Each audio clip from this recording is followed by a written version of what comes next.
Ladies and gentlemen, that's me done. I'm going to hand over now to our next speaker. Thank you very much. Will you please welcome to the stage Mr. Paul Binks.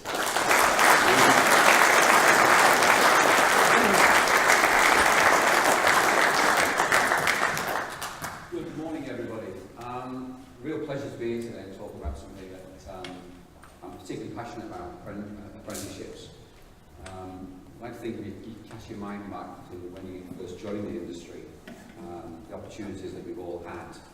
It's amazing. There's no industry like it where a young person can leave school, come into this sector and progress in the way that they do here. What we're going to talk about is a number of subjects really. I suppose the first thing is the apprenticeship reforms. I was reflecting just this week, actually. This week marks my 21st anniversary of running into a training role. 19 years ago I took responsibility for Kwik-Fit's apprentice programme, been involved with that ever since. And a lot's changed. There's never been so much change in this market as there is now. It's almost like the government have chosen to take absolutely everything, the qualifications, the way that they're funded, the whole approach, and throw everything up in the air and start again. And it's brought some real challenges. So I'm just going to talk through some of those reforms shortly. I also want to talk about the shift, one of the main shifts in apprenticeships is a move away from apprentice frameworks to these new apprentice standards and what the implications of that are. I want to talk about the progress of the Trailblazer group, which I'm very fortunate enough to be chairing at the moment, and then talk to you about the challenges, the hurdles we've still got to jump over before we can truly have the apprenticeships that we want and need for this sector. And also, at the end, a little bit of a call to action, really, about how people in the audience and their companies can get involved to make sure that we get what we want.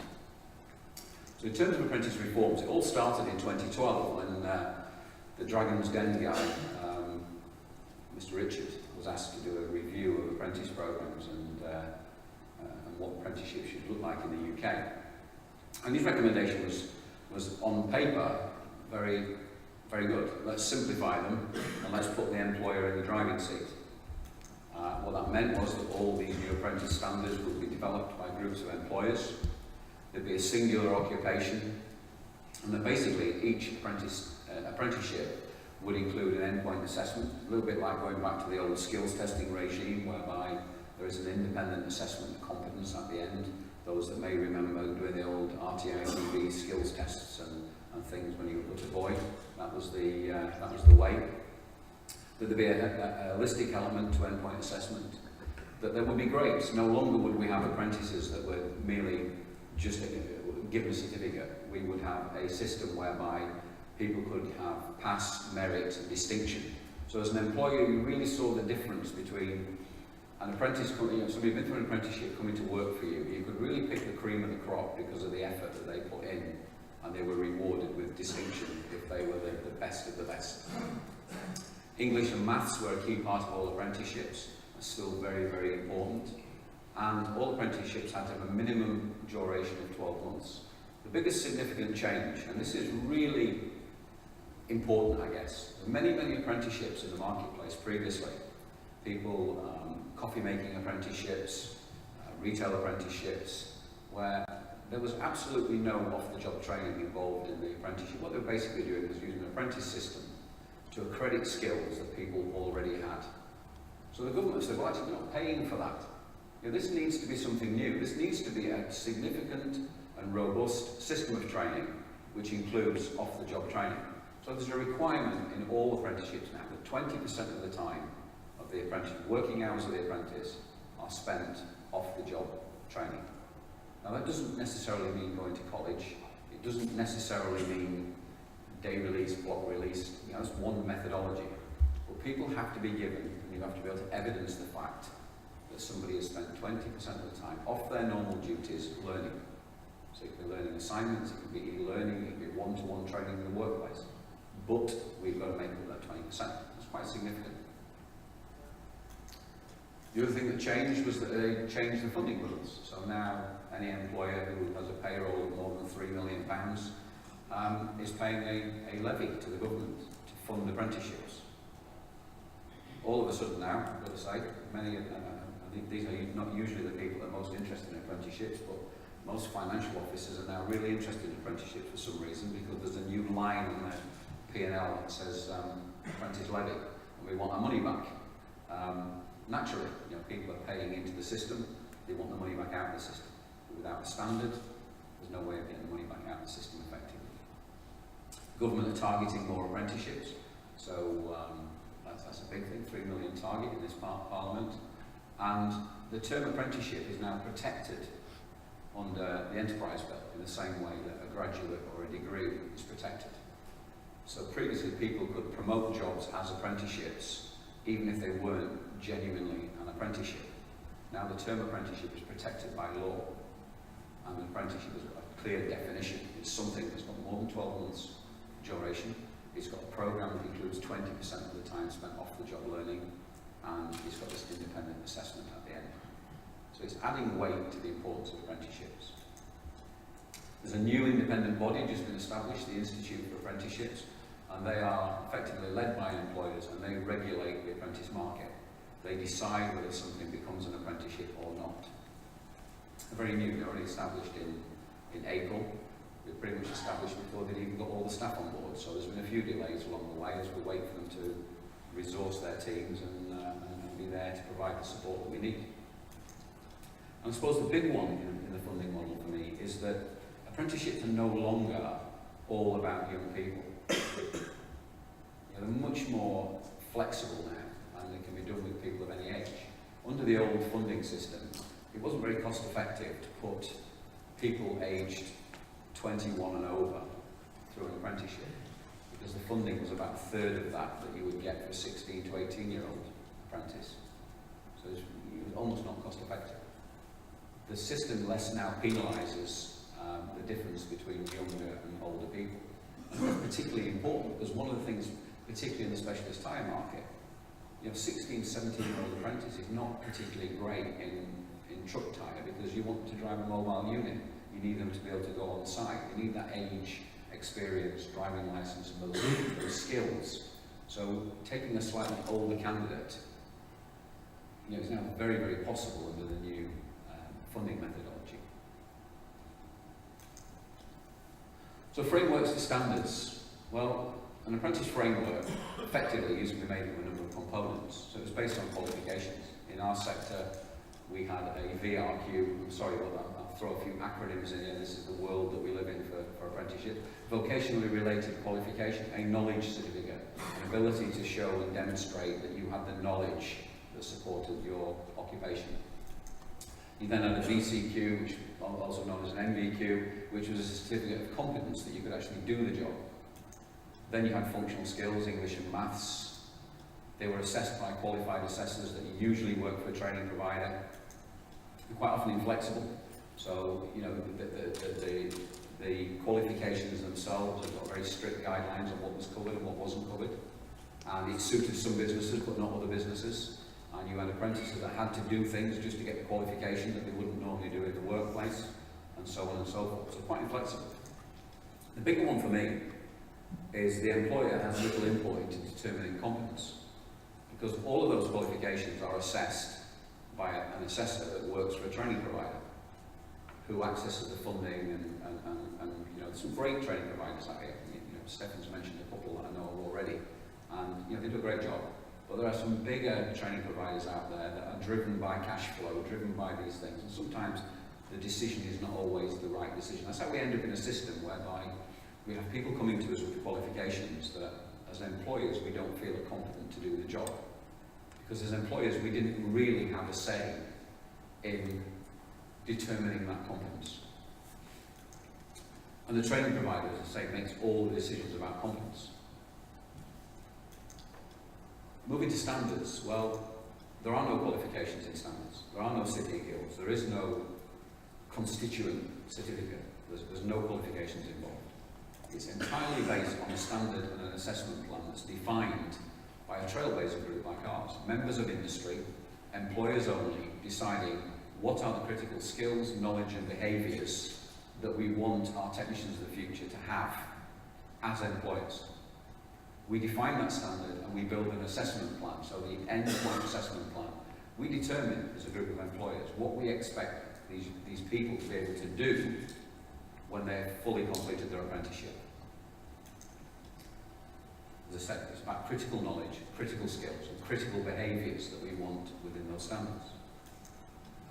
There is an independent endpoint assessment, so this is now no longer conducted by a training provider. It has to be conducted by an approved assessment organisation which is separate to the training provider. So anybody who's been involved in training an apprentice or educating an apprentice cannot be involved in the independent endpoint assessment. It's a completely separate organisation. So you've got that real independence of decision on competence. There's greater flexibility in the content. Actually, the government are not interested in what happens between the standard and the endpoint assessment. The training programme can be whatever you want it to be. We will recommend a training programme as a Trailblazer group, but we cannot mandate that programme. So you do the training that's right for your business.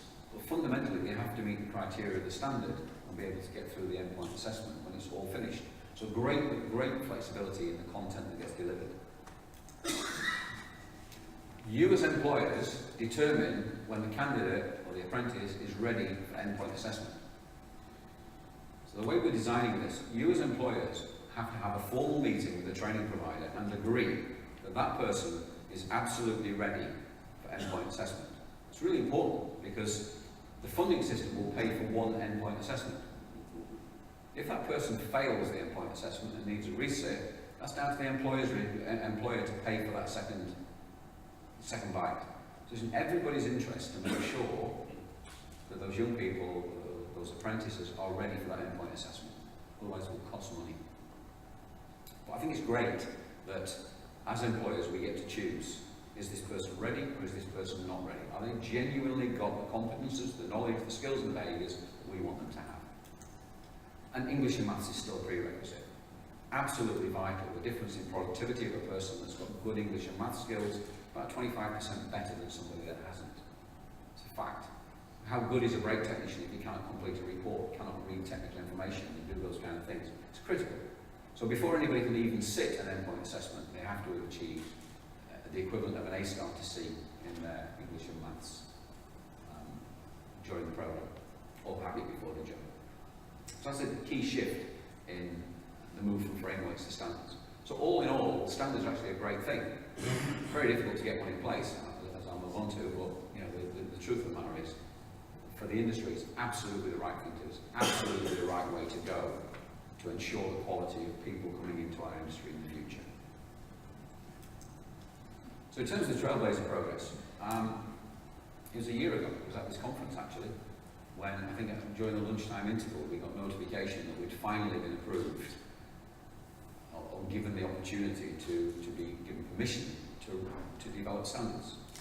We've been trying since April of that year, so it took 6 months to get to the point where we actually got approval to even be allowed to write a standard. Unfortunately, our occupation is not viewed with any great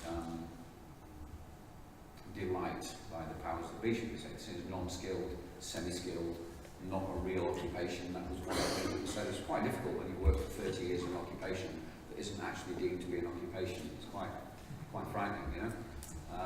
Well, that was the case, that was what was said. So the process is basically we get to this expression of interest stage, which took 6 months. We then have to develop a standard, we then have to develop this endpoint assessment plan, and then we get approval for delivery. And we got permission to develop 2 standards. One was the autocare technician standard, so the thing that Stefan talked about, our businesses are all about tyres. We do servicing, we do geometry, we do suspension, we do TPMS and all these other factors. So this autocare standard is aimed at your typical fast fit or autocare centre of today. We had a standard approved in July this year for autocare, and we are currently about to submit the endpoint assessment plan. It's due to go to Ofqual next Tuesday for approval. So we have to get a third-party body who's willing to moderate and quality assure our apprenticeship. So Ofqual need to, are our chosen body. They will be going for approval next week. We don't yet have approval to deliver this qualification, obviously, until the endpoint assessment plan has been accepted. and we've negotiated the funding rates and funding cap for that particular programme. The other standard we have approval to develop is specialist tyre technician. That got rejected, and I'll explain why shortly. I'll give you a bit of an update. So at the moment, there's not a great deal of progress made on specialist tyre technician. In terms of the autocare standard, as I say, it was approved in July 2017. We're about to submit this endpoint assessment to Ofqual. And this is a kind of graphic that kind of shows the journey of an apprenticeship and endpoint assessment. So there is a period of on-programme learning. As I say, that can be whatever you want it to be, whatever's right for your business. But it has to cover the knowledge, skills and behaviours that are defined in the standard. The standard is only a 2-page document. What happens then is we come to this endpoint, or this gateway decision point, where you as the employers determine whether the young person is ready to take the apprentice endpoint assessment. So they'll have a portfolio of evidence in front of them, there will be a formal discussion, a formal meeting, and you confirm that you think they're ready. They then move into the endpoint assessment, which in this case is made up of 3 components. There's a knowledge test. That will be an online knowledge test of 70 questions, 50 multiple choice, 20 alternative format questions. Until they have passed that knowledge test, which is done online and marked online automatically, they cannot progress to the practical observations or the practical skills test. Once they've passed the knowledge test, they move into a series of practical skills testing. Get through that, they move on to the final stage, which is a professional review. So this is a professional interview of about 1 hour's duration, where they're interviewed by an independent assessor, and they talk about the whole holistic piece of learning that they've done for the last 24 to 30 months, to make sure that they're rubber stamping and absolutely sure that we've got a superb quality of person at the end of it. We'll then go away from marking, and all of that endpoint assessment will take place over a maximum of 3 months. So we're using this hurdle approach because online testing is very cheap, it's not expensive if we get a failure. So it's getting over one hurdle before we move to the next and the next and the next. In terms of the practical assessment, they'll probably have 5 practical activities to perform while they're there in that assessment day. In terms of the specialist tyre technician standard, this is the annoyance. So the panel did not feel that the standard was distinct enough from the autocare standard to warrant 12 months of training with 20% off the job learning, suggesting you consider incorporating it into another standard, i.e. the autocare standard. So trying to have one standard that suits both the roadside technician who's dealing with truck, agricultural, earth mover, industrial, and what happens in an autocare centre. So we had to dismiss that, because the truth was we had to take content out of the autocare standard that we didn't want to lose, and we'd have to put content into this single standard that your average autocare technician is never ever going to use. It just couldn't work. So we dismissed that opportunity. We've now resubmitted a specialist tyre technician standard and reworded it. They're very different, these 2 standards now. The autocare standard will take somebody between 24 months and 30 months to complete. The aim on the specialist tyre technician is probably a 15-month apprentice programme. Much shorter, much sharper, much more focused on the role of that specialist tyre technician. Both of these standards have got far more knowledge, skills and behaviours around customer service. In the autocare one, there's a whole section on sales and retailing skills. As Stefan was saying earlier, the perception of the industry is we've got semi-skilled, partly trained tyre technicians selling to the public. So we need to professionalise that. So the autocare standard, quite rightly, is not just about technical content. It's about retail skills, it's about stock management, it's about procurement of parts, it's about selling to a customer, it's about dealing with objections and all those communication skills that go with it. So that's why it takes longer. The specialist tyre technician one should be a short standard, 15 months training, that you could take somebody with no previous experience in the industry, put them through a programme where there's 20% off the job learning, and actually turn somebody out as a reasonably good technician at the end of it that can fulfil the desperate need that we have for people in that sector. So we went to about version 7 of the STT standard, we submitted it, it got sent back again, it got rejected, and we now got an external body looking at the standard. In fact, an external organisation, a PR company, has actually written a new standard for us, based on the feedback that we had. And I'm pleased to say that now we've submitted that to the IFA, and they gave they gave a little bit of feedback, we've revised the standard, and now they're saying it's ready for submission. So the people on our site believe that we now have a standard that's got every chance of passing through. We're aiming to submit it in November because we need the weight of support behind it to make sure it gets through. The challenges we're facing in reality around this one is that, without doubt, that standard is being viewed with prejudice. The IFA contacts have told me as much.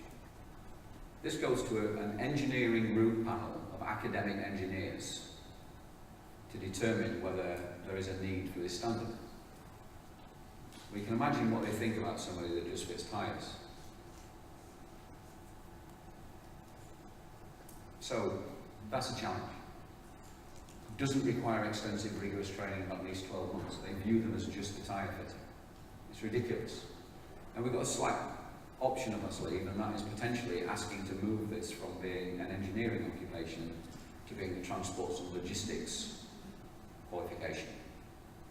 Because I would imagine the transport and logistics sector would maybe be more supportive of the requirement for specialist tyre technicians than engineers would be. So it's an option we'll consider. Another challenge we have is the IFA is brand new. They don't have the depth of experience. The world is changing. You know, I actually took a paragraph in our endpoint assessment plan from a standard that was approved in August, and it got rejected on the content of that paragraph. Well, it's just been approved a month ago. Well, it's changing now. It's literally changing that quickly. And there's nobody to go to. I feel sorry for the people working at the sharp end of the IFA, because where is the depth of experience? Where is the depth of knowledge? Everything is changing every day, and they're still establishing the rules. So I've got some sympathy for them. They're trying their best to help. It's very difficult. The other thing that counts against this, when we look at the historic apprenticeships we have for specialist tyre technicians, the take-up is exceptionally low. So basically their argument is that, well, you had qualifications before, you had frameworks there, you didn't use them. So as an industry, because we didn't use them, then you've got a point. There's no point going through this whole thing and developing this standard if people aren't going to engage in it and use it. I would imagine most financial officers want people to get engaged now because there's money coming out and they want the money back. So maybe there's more motivation now to get involved in apprenticeships in that sector. And a big one for me is really keeping the industry and the Trailblazer supporters engaged. It's difficult, Some great people on that Trailblazer group. Phil First, John Brand, Alison Higginson, they're every month sitting there. And you can see the look in their eyes every time he comes back and it's no, it's been rejected. I dread it. I always get the feedback on a Friday evening and think, I can't send this out to them on a Friday evening, it would ruin the weekend, I'll wait till Monday morning. And I send the email back on Monday morning, they all come back, oh well, we have to get heads down, we have to go again. And it's fantastic that we've got the spirit to keep doing that. Yeah, but we cannot give up. This is a fantastic sector, a fantastic industry. If we don't engage in apprenticeships and we don't really understand the value of it and get behind this, we're never going to have apprenticeships. We're not going to bring young people into this business in the way we've done before. For our company, it's been an absolute disaster not to have an apprentice program. Absolute disaster. There's so many managers and area managers now that have come through that program. We just cut the pipeline off. So I'm really asking that you get behind, you get behind this and you come and join us. The same people there every month, working. We need the real support of this, of the whole industry. So if you want to get engaged in this group and you want to help, emails here, circulate it afterwards, see me, just join with us. I want you to, if you haven't done so already, to go to the Profit for Training stand. They've got a copy of the new Specialist Tyre Technician standard for you to have a look at and take away. Just have a read of it, see what you think. They've also got a letter there, a template letter, that asks you to put your name and your details on and give us something to take away. We need to take a weight of evidence to government that says this sector is truly behind apprenticeships. It truly wants them, it will truly support them. And I can only do that with the weight of evidence that everybody's genuinely engaged. That's it really for me. So thank you for your time.